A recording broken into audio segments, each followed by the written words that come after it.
오늘 뭐 다 회복하긴 했지만 어제 사이드카가 코스피가 나왔잖아요. 이렇게 시장에 막 급락이 나오면 동강님은 좀 어떻게 대응하시는 편이에요? 급락이 좋으면 우리가 무슨 종목부터 팔아버려야 되지? 이런 생각 하잖아. 네. 근데 이제 보통 우리가 급락 때 해야 될 거는 나 같은 경우 세 가지.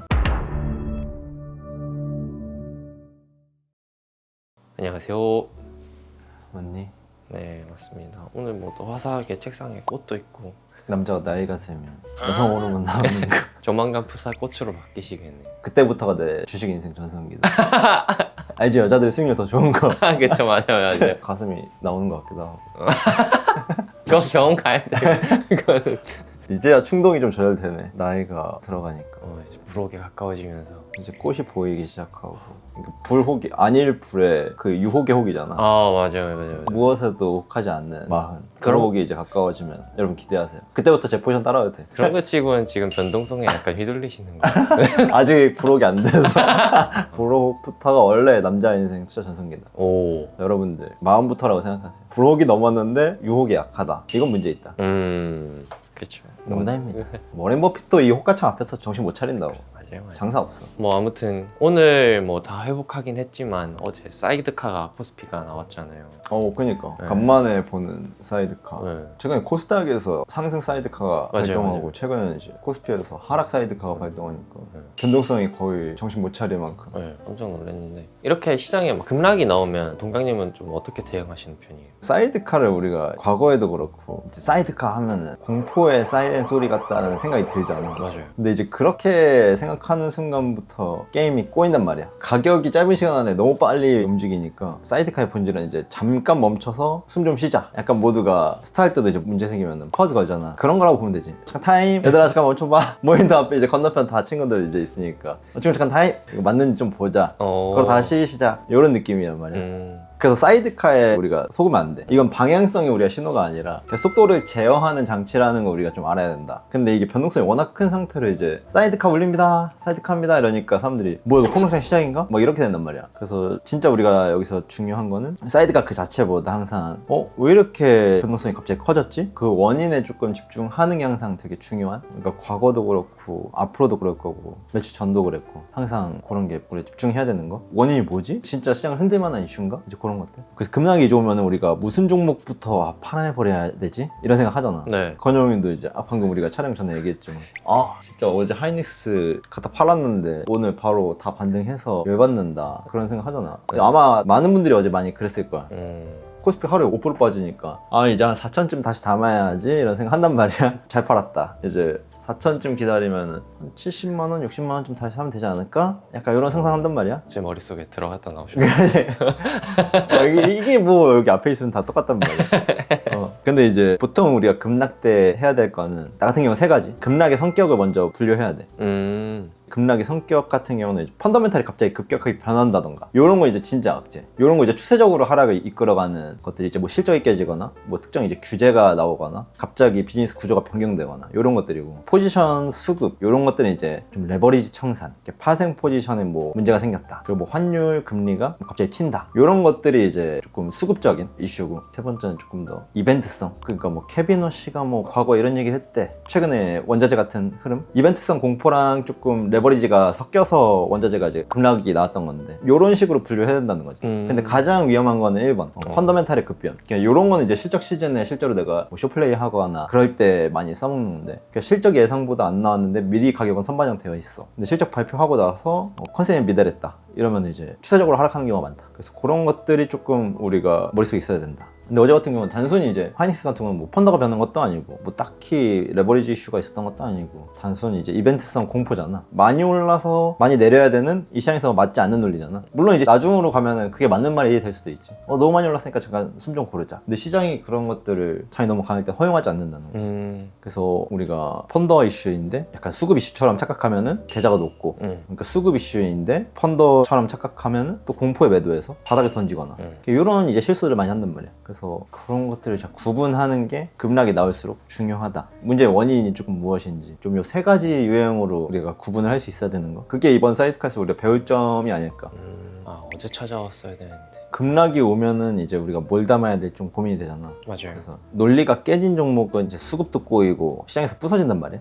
근데 이제 논리는 그대로인데 그냥 단순히 시장 이슈 공포 때문에 매도하는 종목들, 이런 게 이제 흔들리는 종목인데 뭐 어제 하이닉스 같은 반도체 같은 것들이지. 그러니까 논리는 그대로고 시장이 깜짝 놀라서 깜짝아 하고 이제 갑자기 개인들이 던지거나 이제 그런 것들. 그래서 우리가 이런 것들을 조금 어떻게 내가 액션해야 되는지 뭐 굳이 구체화하자면은 첫 번째 하락할 때 나 아무것도 안 할래. 2차 하락할 때 뭐 이평선 기준이 있을 거 아니야. 네. 자기만의 기준점에서 1차 매수하고 뭐 3차 하락할 때 나 추가 매수해야겠다. 근데 4차 하락 또 해. 그럼 이제 진짜 내가 틀린 건가? 이런 것들이 점검해야 되는 프로세스가 좀 있단 말이야. 네. 물론 과정에서 계속 논리를 자기 점검을 하겠지만 내가 투자 아이디어 깨졌는지. 근데 이런 과정들이 되게 자기만의 투자 경험에서 이게 시간이 지나면 자연스럽게 쌓이는 건데 이런 게 없는 분들은 이번 시장에서 이런 것들을 가져가기만 해도 다음 시장에서 시장이 좋든 안 좋든 좋은 종목을 이렇게 찾아내서 투자할 때는 확실히 도움이 많이 된다.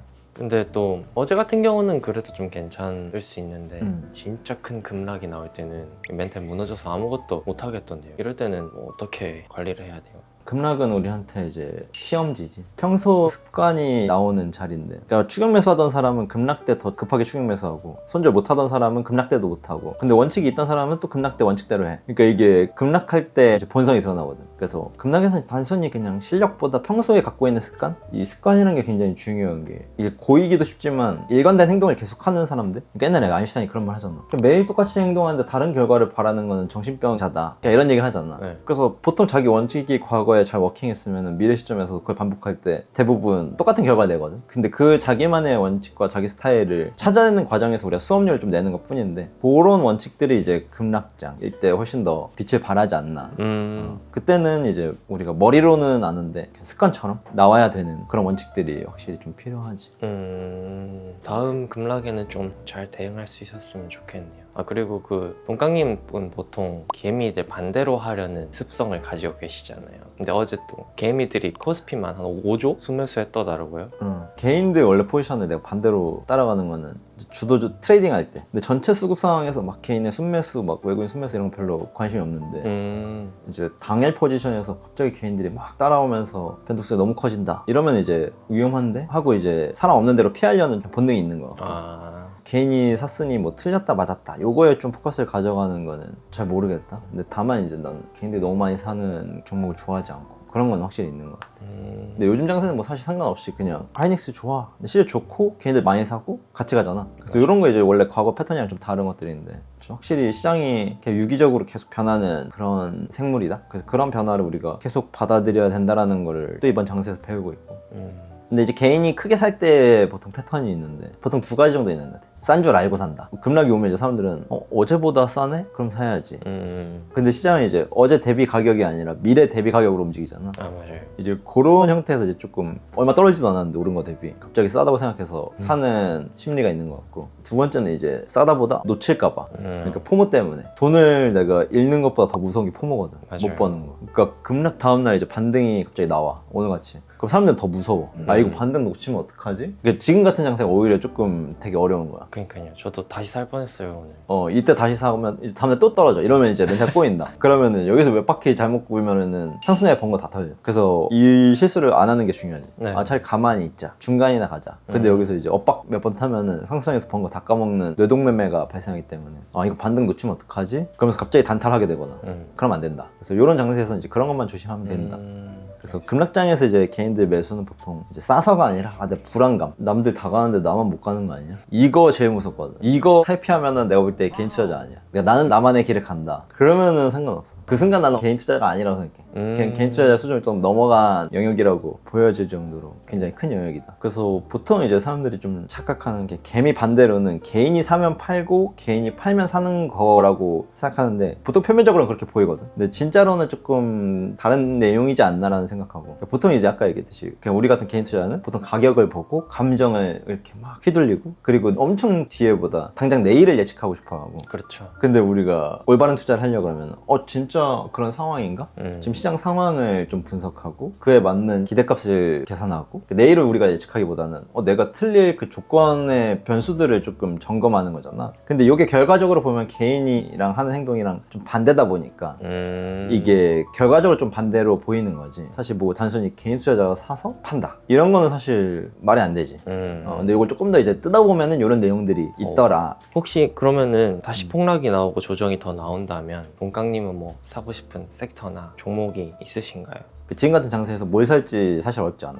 다 좋은 기업 이미 모두가 다 알고 있거든. 근데 어려운 건 이거야. 내 돈은 이제 한정되어 있는데 다 좋아 보이는. 이제 상승장에서 조정장은 특정 종목을 발굴하는 게임은 아니야. 좋은 거 다 알겠어. 뭘 우선순위로 위로 올릴 거냐. 요 게임을 하는 거거든. 실적이 확인되는 주도주, 그냥 구조적인 사이클 영역에 있는 뭐 시클리컬 산업들 있잖아. 조선, 반도체, 뭐 이런 것들. 그런 것들이 조금 이렇게 마음이 편하다. 그래서 나는 좀 그런 것들 위주로 장이 뜨거워지기 전부터 이제 그 포지션을 좀 잡고 있다 보니까 좀 편하긴 한데 이게 트렌드랑 안 맞는 쪽이 계속 몸이 가 있으니까 이제 그때 오는 포모 이런 건 이제 그냥 내가 감당하기로 했으니까. 근데 나는 아닌데 대부분한테 좋은 건 반도체인 것 같아요. 저는 그냥 실적이랑 시장이 센티먼트가 일치되는 거, 내러티브 좋고 섹터 자체 투자 심리도 좋고 실적 자체도 계속 좋고 삼박자가 다 맞는 거지. 그러니까 이게 조정이 오면 주도주가 맞긴 하지만 회복도 가장 빠르잖아. 그래서 항상 지금 주도주는 누가 뭐라 그래도 반도체이기 때문에 흔들릴 때 죽는 전략은 항상 반도체가 그래도 1순위는 아닌가. 다만 이제 나는 과거에 일찍 팔았던 그 기억 때문에 못 사기도 하고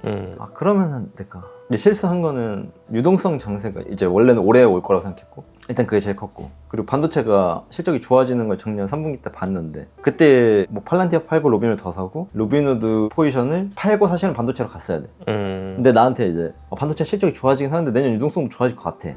이 선택의 기로 있었단 말이야. 근데 난 유동성이 좋아질 것 같아. 일단 베팅을 한 거였어. 반도체도 담고 싶은데 조선을 팔고 반도체를 담기에는 좀 애매했고 조선을 계속 들고 있었으니까 이것도 분명히 사이클이 오는데 차례가 언제일지 모르는 건데 확실히 반도체는 좋아지는구나. 근데 그걸 팔고 살 그 액션을 영민하게 못한 거지. 그래서 그게 조금 아쉬웠던 것 같고, 그래서 반도체는 참 이게 죽는 타이밍을 놓쳐서 지금 시점에서도 그냥 내 길에 가자 라고 이제 결정을 한 거고, 과거에 대한 후회는 있으나 좀 그런 것들이 1순위는 여전히 그냥 시장에서 좋아하는 거, 앞으로 조금 한동안 좋아할 거는 반도체는 맞는 것 같고, 그리고 두 번째 여전히 그냥 내가 1년 넘게 들고 있는 지금 조선, 이미 어느 정도 결정된 미래를 어느 시점에 먹을 거냐 이런 게임을 하는 게 조선 섹터인데, 조선 같은 경우는 아무 때나 사도 된다 이런 게 아니라 조금 이벤트가 있어서 흔들릴 때가 항상 좀 매수 타이밍인 것 같아. 다른 조선주들은 이제 너무 비싸다 이런 이슈에 휘말리고 있긴 한데 뭐 그 또한 이제 빅사이클이 오면 어느 정도 해소될 거라고 보고, 이제 한조 같은 경우는 조금 더 이제 뭐 상법 개정 이슈, 그러니까 중간지주사로서 상법 개정 이슈에서 조금 더 재평가 받을 부분이 있지 않나. 그래서 그런 것들이 이제 2순위로 조선 쪽은 여전히 계속 꽤 큰 비중으로 가져가고 있고, 세 번째로는 잘 모르겠어. 기존에 약간 로빈후드 같은 브로커 서비스, 약간 플랫폼 형태들, 금리 사이클이랑 거래 활성화 이런 것들, 그러다 보니까 이제 로빈후드, 크립토 일부 담았었는데 지금 유동성 장세가 안 오고 있어서 그런 것들에 대한 생각은 여전히 올 거라고 보거든.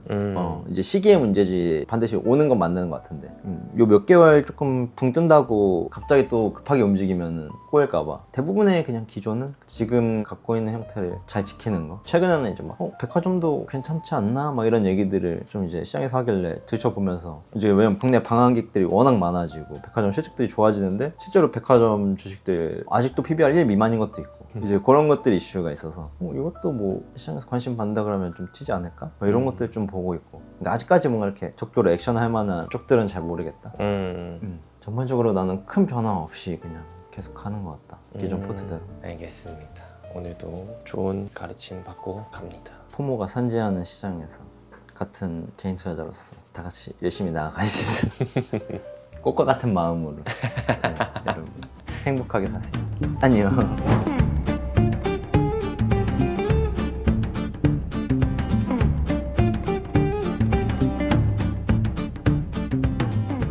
이름이 머니크루즈예요. 머니크루즈 뜻이 뭐예요? 이제 크루들을 모아왔고 그 큰 배에서 파도 타고 막 목적지를 향해 가는 거잖아. 목적지 하나야. 돈. 어쨌거나 버는 거. 어떠한 가치도 없다. 돈 버는 거. 저는 방향성을 설정하고 같이 이 배가 침몰되지 않게 잘 관리하는, 바람을 좀 느끼고 물고기 많으면은 중간에 우리 좀 어망 좀 펼쳐보고 그런 과정들을 상상해 보니까 좀 머니크루즈라는 말이 잘 어울리는 것 같아서, 그래서 데일리픽 예를 들면은 지금 현대중공업이 뭐 한 10몇 프로 오르고 있는데 이거에 관한 뉴스가 뭐였는지, 내일 이 주식이 어떤 리스크를 갖고 있을지 뭐 시나리오라든가 음성이나 혹은 짧은 텍스트로 공유해주는, 유튜브에서는 못하니까 제가 어쨌든 밥 먹고 하는 게 이거니까 어떻게 바라보고 있는지, 그리고 그 중에서 좀 집중하고 있는 것, 그 우선순위를 따지는 것들 중에서 뭘 중요하게 생각하는지 그걸 같이 보는 중간 코너가 될 것 같아요.